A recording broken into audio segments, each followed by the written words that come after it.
સુરતના કતારગામ ખાતે રહેતા પાટીદાર સમાજના પરિવારની શિક્ષિકા દીકરીએ કરેલા આપઘાતને લઈ તેની ઉત્તર ક્રિયામાં 1100 દીકરીઓને ભોજન કરાવ્યા બાદ તેમણે સેલ્ફ ડિફેન્સ અંગે સમજાવાયું હતું।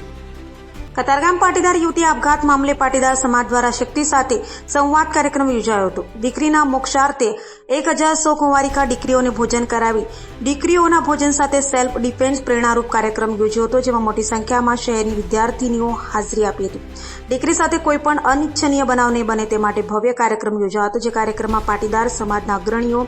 અને પોલીસ કમિશનર ઉપસ્થિત રહ્યા હતા। તો સુરત પોલીસ કમિશનરે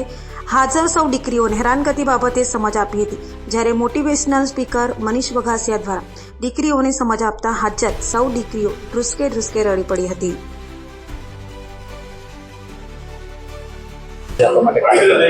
એના માટે મેં અમારા કુટુંબ પરિવારે મળીને અમે લોકોએ જે આ શક્તિ સાથે સંવાદનો કાર્યક્રમ યોજ્યો, તો અમારી દીકરી તો અમે પાછી નહીં લાવી શકીએ, પણ પાછળ અમારી જ દીકરી સાથે જે કાંઈ ઘટના બની ને એ સમાજમાં કોઈ પણની દીકરી સાથે આવી બીજી વાર ઘટના ના બને, એટલે સમાજને જાગૃત કરી દરેક દીકરીઓના પિતાને માતાને એક સંદેશ જાય કે કોઈ દીકરી આવા કૃત્યથી બસે એને હિંમત આપવી જરૂરી છે। એટલા માટે જ અમે લોકોએ આ જાગૃતિ લાવી અને આ કાર્યક્રમ રાખેલો હતો। સોશિયલ મીડિયાથી દૂર રહેવા માટે શું મેસેજ આપશો બાળકોને, આજની યુવા પેઢીને? સોશિયલ મીડિયાથી દૂર રહેવામાં તો દરેક વાલીઓને, માતા પિતાઓને હું એવું કહેવા માંગુ છું કે ખરેખર તો આ ફોન છે ને એ 18 વર્ષથી નીચેની દીકરીઓ છે ને, એ કોઈ ખરાબમાં ખરાબ વસ્તુ હોય ને હેલ્થ માટેની, પોતાના સેલ્ફ ડિફેન્સ માટેની, તો એ ખરાબમાં ખરાબ વસ્તુ ફોન જ છે। ખરેખર ફોન નાબૂદી કરો, અથવા તો ફોનની જરૂરિયાત સાદા ફોન રાખો, બરાબર। આજરોજ જે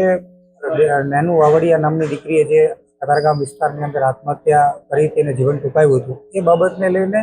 પરિવાર દ્વારા જે એમની જે મરણોત્તર જે ક્રિયા હોય છે એ ક્રિયાને ધ્યાને રાખીને 1100થી વધારે દીકરીઓને આજે ભોજન અને ગોરણી કરીને જમાડી। ત્યારે જ્યારે દીકરીઓ એકત્રિત થતી હોય ત્યારે સુરત શહેર પોલીસ કમિશનર સાહેબ શ્રી અને એક મોટિવેટર સ્પીકર મનીષ વઘાસિયાએ દીકરીઓને માર્ગદર્શન આપ્યું હતું ને સોશિયલ મીડિયાના માધ્યમથી જે થતા જે અપરાધો છે, સોશિયલ મીડિયાના માધ્યમથી થતી જે કૃત્યો છે, જે જે અસામાજિક તત્વો જેનો લાભ લઈ રહ્યા છે, આ પ્રકારના ઘટનાઓ અટકે અને આ પ્રકારની ઘટનાઓ સુરત શહેરમાં નહીં પણ સમગ્ર ગુજરાતની અંદર આ ઘટનાઓ ન થાય એ બાબતને ધ્યાને લઈ અને દીકરીઓને તાલીમ આપવામાં આવી હતી। અને કરાટે માત્રથી આ નથી થવાનું, ત્યારે ફિઝિકલી ટ્રેનિંગ આપવામાં આવી ને ત્યાર પછી જે આત્મરક્ષા માટે જે વાતો કરવામાં આવી, આત્મરક્ષા માટે જે પ્રમાણે કમિશનર સાહેબ દ્વારા જે સૂચનો આપવામાં આવ્યા એને ધ્યાને રાખીને દીકરીઓ સાથે અઘટિત ઘટના ક્યારેય ન બને, કોઈ પણ સમાજની દીકરી એનું જેમ આત્મહત્યા ન કરે એ બાબતને ધ્યાને રહીને આજે આત્મરક્ષાના કાર્યક્રમ કરવામાં